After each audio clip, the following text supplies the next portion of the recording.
Hey guys, today I'm going to be reading Diary of a Wimpy Kid, Rodrick Stinks 3 by you/John Was Never. John Was Never presents Diary of a Wimpy Kid, Rodrick Stinks 3, Night of the Rodrick. September, Sunday. In my last journal, I stated that I accepted Rodrick for how he is now, but I'm starting to reconsider. He's really embarrassing in public, but at least he won't run away anymore. This summer was a challenge with Rodrick by my side. I took him to the public pool with me, and I don't think he knows the difference between a male and a female. What's up, Rodrick? I was relieved though, because I easily found out that Rodrick has a crush on Heather Hills. Rodrick told me that he had an idea of how to get her attention, but I tried to stop him before he did it, but it was too late. He started drinking the entire pool. I mean, he did get her attention though. Other than that incident, we actually did have a lot of fun though. So I guess you can say we did have a good summer after all.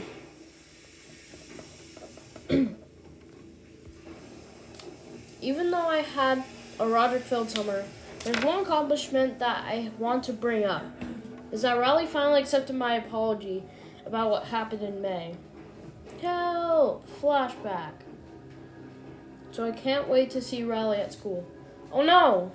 I totally forgot that Rodrick has to go to school too. I shouldn't worry though, but I can most likely come up with a smart idea by tomorrow. Monday. Okay, so what I did was tell Mom to call the school and tell them that Rodrick was special ed. So, whenever I'm at school, he's gonna stick with me. This plan cannot fail. Yo, what the is that thing? Okay, it was kind of bad at first.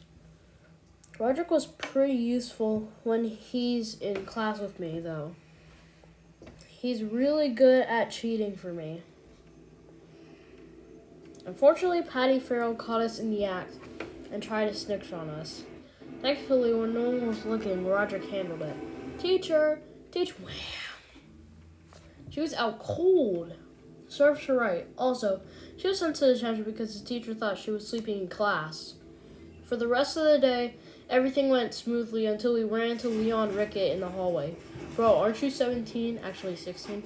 Act your age, bro. Stop acting like a child. Then Rodrick made a dumb move and stuck his tongue out at him.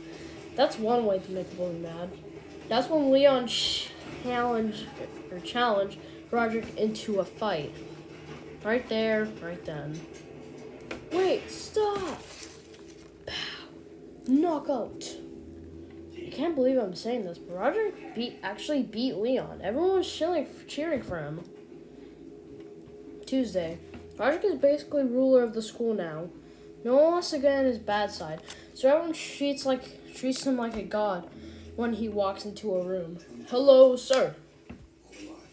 To be honest, I think all this power is going to Rodrick's head. He's been picking fights with all these powerful kids. So I start thinking, I can probably use him for protection. So I start to train him. It's only like 3 more blocks. There was a county fair not too far away from Plainview. I thought it was a great opportunity. I saw it as a great opportunity. So if you're wondering, yes, Rodrick killed the bull. Also, yes, the cops were called. And yes, we got away. Then it was time for part 2 of Rodrick's training.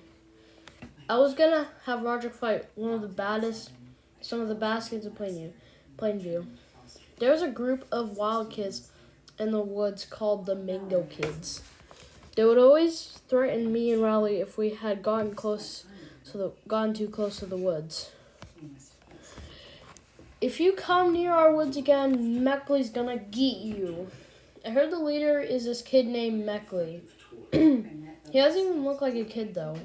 He looks like a middle-aged man. Trust me, this guy is scary. He's always wearing this ginormous belt.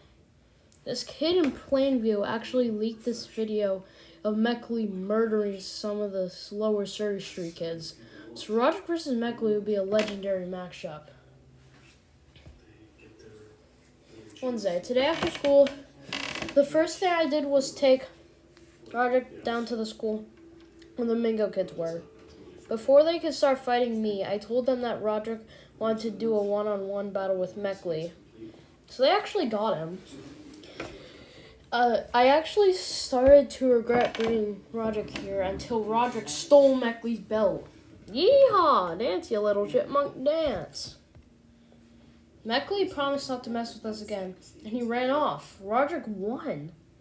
Since Rodrick beat Meckley, I let him keep the belt. But now Rodrick thinks he's some sort of cowboy. So yeah, I kind of threw the belt away. So now it's finally time for Rodrick's final part of training.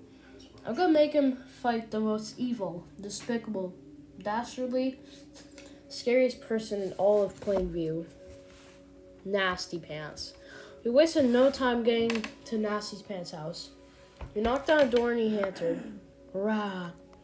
Rodrick did not hesitate. He grabbed Nasty Pants and ran to the nearby playground. Rodrick killed Nasty Pants. Thursday. Since I was so proud of Rodrick finishing his training, I told him I would make dinner for him. I asked him what he wanted, and he said milk. I assumed that he wanted cereal for some reason, so that's what I got him. But he looked really mad. So apparently he really did want milk. So I gave him the jug of milk, and that we have it in the refrigerator. But I said I'd make dinner. He expected me to give him actual fresh milk. I told him that would be literally impossible, and he had gotten super mad. So mad, in fact, he actually started growing. I quickly rushed him outside before he broke through the ceiling. I'm glad I did. I'm just glad Mom, Dad, and May went to the supermarket. Not that they would notice anything different about Rodrick. I tried to reason with Rodrick, but it was too late. He started to rampage through Plainview.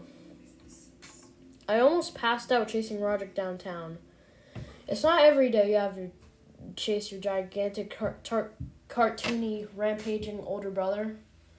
But I thought it wouldn't be long before he calmed down, but I was wrong. He actually managed to get to the middle of town, and he climbed to the top of the skyscraper. Pretty soon the cops and fire trucks arrived and stuff.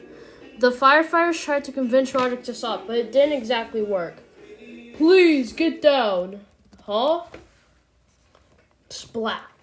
I was like saying this, but Rodrick actually killed someone. I had to think of a way to stop him, fast. So I ran over to one of the police cars and stole one of the microphones and made a run for it. I quickly got over to the police tape right when the police noticed me. So I had to make this quick. I tried to call him dumb names like doo-doo head and stupid, but he wasn't listening. Rodrick was too distracted trying to eat the planes in the sky. What? That's when I hatched an idea. I screamed, "Milk is stupid!" That had gotten his attention. He reached down and snatched me. Then I was face to face with him. Oh, I thought that was a tube. And then I realized that was his hand, bro. Rodrick, you gotta stop this. You can't hurt any more people. Soon, you might hurt me. Bubby. Sad as it wasn't over. There were still police swarming the area, and Rodrick was shrinking. So Rodrick jumped down, and we made a run for it. The cops found us. Friday. This morning, Mom and Dad didn't have a clue about the whole Rodrick thing that happened last night. I'm not surprised. What does surprise me, though, is that no one knows about it. No one at school even brought it up. That was technically a good thing. So I just brushed it off. And Rodrick and I went home as usual. It all changed when there was a knock at the door. You two will be coming with me.